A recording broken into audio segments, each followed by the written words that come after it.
Boa noite, pessoal. Vamos começar mais um Bai de Polo. Estamos aqui com o comentarista Felipe e o comentarista Murilo.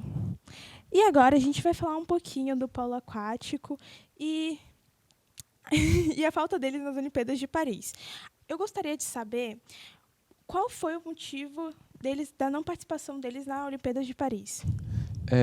Para a Olimpíada de Paris classificam 12 países, sendo a França o país sede, os 5 campeões continentais, os 2 melhores do Campeonato Mundial de 2023 e os 4 melhores do Campeonato Mundial de 2024. Para o Brasil se classificar, é ou pelos mundiais ou pelo Pan-Americano.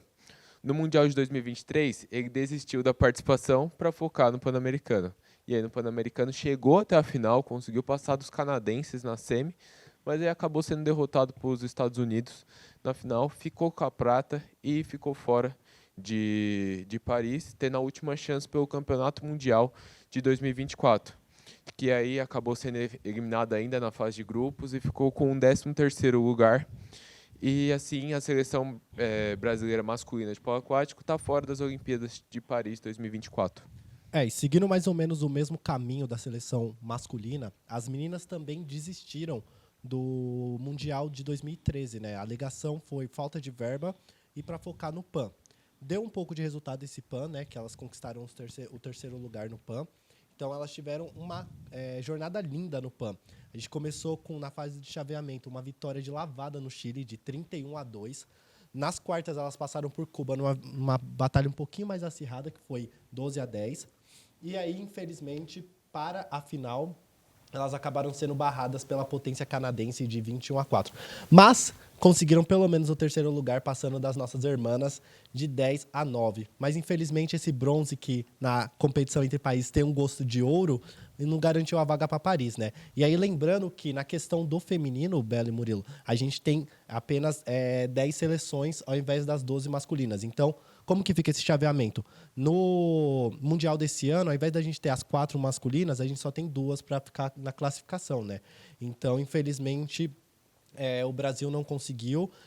Eu acho que, assim, na minha opinião, pelo menos, teve o seu mérito eles terem desistido do Mundial de 2023, apesar de ter a alegação da questão financeira, mas reverteu um resultado bom no PAN, né? Então, por exemplo, que é difícil a gente comparar com os Estados Unidos, que é uma muralha, mas os rapazes chegarem na prata é um feito gigantesco, né? Eu sei que o Murilo tem uma opinião diferente da minha. Bom, apesar do resultado ser melhor, ser mais positivo, a prata, eu não vejo como ser um ponto positivo você estar fora de uns Jogos Mundiais, que te possibilita 2 vagas para uma Olimpíadas, e você estar fora, nem disputar, jogar contra as melhores equipes, os melhores países, você nem disputar contra eles, treinar, e não é questão de tempo, porque dava muito bem para jogar os 2 campeonatos, tanto o Mundial quanto o Pan-Americano. O Mundial era em julho, o Pan-Americano no final de outubro, novembro. Então dava muito tempo e não acontecer isso por questão financeira é realmente muito triste e tem erro de alguém que tá trabalhando lá. Sim, e eles também, apesar disso, eles marcaram alguns amistosos, né, entre os times europeus, mas infelizmente é aquele negócio, treino é treino, jogo é jogo, amistoso a gente não conta como competição oficial, então acaba não dando os mesmos resultados, né? Então essa questão financeira aí é bem complicada. Temos aí opiniões bem distintas, né?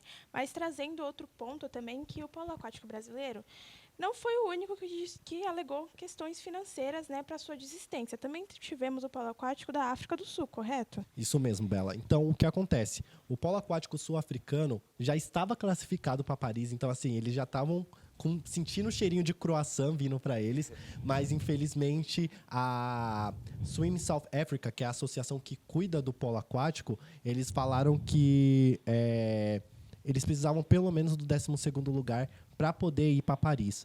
E não foi o que aconteceu. Então, assim, lá em Doha, os meninos ficaram em 15º e as meninas ficaram em 14º.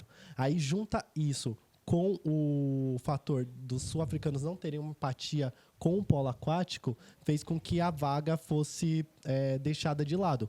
Esse fator foi uma sorte para as canadenses que estavam de fora e conseguiram voltar, e os romenos, que não davam as caras desde lá de Londres, conseguiram retornar para as Olimpíadas desse ano de Paris, né? É aquilo do que a gente fala, né? Primeiro cobra o resultado da África do Sul, para depois vir investimento. Aí fica muito difícil. Às vezes, óbvio que tem o resultado, mas complica muito mais o desenvolvimento do esporte dessa maneira. Sim, exatamente. E aí, só para dar um panorama geral de como ficou então a questão dos grupos, né? Então a gente tem no grupo A Hungria, Austrália, Canadá, que foi quem pegou a vaga das meninas sul-africanas, China e Países Baixos. Grupo B, França, Grécia, Itália, Estados Unidos, que são as atuais tricampeãs olímpicas, e a Espanha, né? E aí, só para dar um panorama geral de como são esses países, a gente tem aí os Países Baixos, que são as atuais campeãs europeias, a Espanha, que são as vice-campeãs europeias, e os Estados Unidos, já falei, que é a muralha, né? A grande favorita aí, né? Isso, e aí a gente tem também Hungria com bronze. Eu não sei a opinião do Lilo, mas para mim, com esse grupo A, com Canadá, e grupo B, com Estados Unidos, vai ter revanche desse Pan-Americano aí na final das Olimpíadas.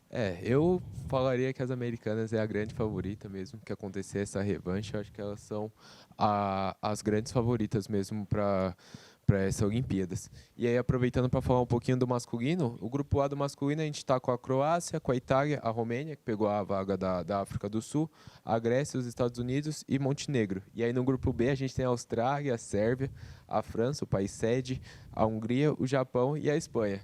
Que é um grupinho pesado é o grupo da esse. morte, né? Então, é uma das favoritas a gente tem nesse grupo, que é a Espanha, que é a atual campeã europeia, foi bronze no Mundial de 2024. Tem nosso Felipe Ferroni, que chegou a disputar os Jogos de 2020, Saudades, Felipe. 2016 pelo Brasil, e é um grande nome do polo aquático mundial aí. E além disso tem a Hungria, que é uma grande potência, foi bronze em Tóquio. Tem a Grécia, que foi vice-campeã europeia, perdeu para a Espanha, e também foi vice-olímpica em 2020. E para finalizar, a Sérvia, que é a atual bicampeã olímpica, que não tem como deixar de falar deles. Não tem como não dizer sobre eles, né? Então, assim, aproveitando, né, que a gente está falando de favoritos, assim, o que falta para o Brasil chegar no nível dessas grandes potências? Olha, Bela, eu acho que falta investimento. A gente tem o caso clássico da Rio 2016.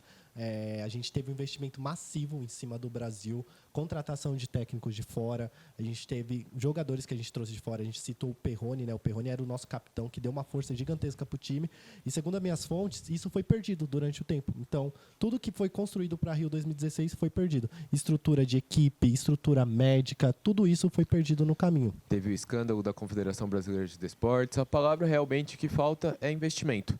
Não tenho o que falar, é outra coisa. Investir em base, investir no campeonato, na Liga Brasileira, que ainda tem muito poucas equipes. A PAB vem melhorando o campeonato de base, vem desenvolvendo bem, mas ainda na Liga principal tem só 7 equipes no masculino, 4 no feminino, é muito pouco. Como você vai querer sonhar em chegar numas Olimpíadas, ganhar uma medalha, se você tem só 7 equipes, 11 no total, somando o masculino e o feminino? É muito pouco. Precisa fortalecer o campeonato nacional para conseguir desenvolver atletas e aí sim chegar num Jogos Olímpicos, numas Olimpíadas e conquistar a medalha. Sim, com certeza. E você citou isso, é importante ressaltar que com esse escândalo que a gente teve aí da Confederação de Desportos Aquáticos, eles perderam basicamente o patrocinador master deles, que eram os Correios. Então, até hoje, eles sofrem problemas com questões financeiras, processos trabalhistas e tudo mais.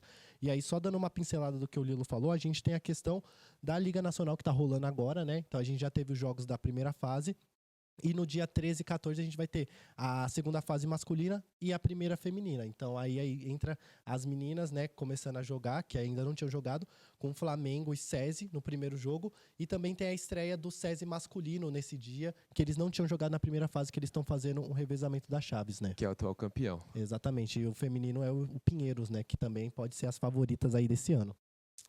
E é isso, galera. A gente vai ficar, né, na torcida pelo polo aquático nas próximas Olimpíadas. E vamos ficando por aqui com mais um Vai de Polo. Até o próximo programa.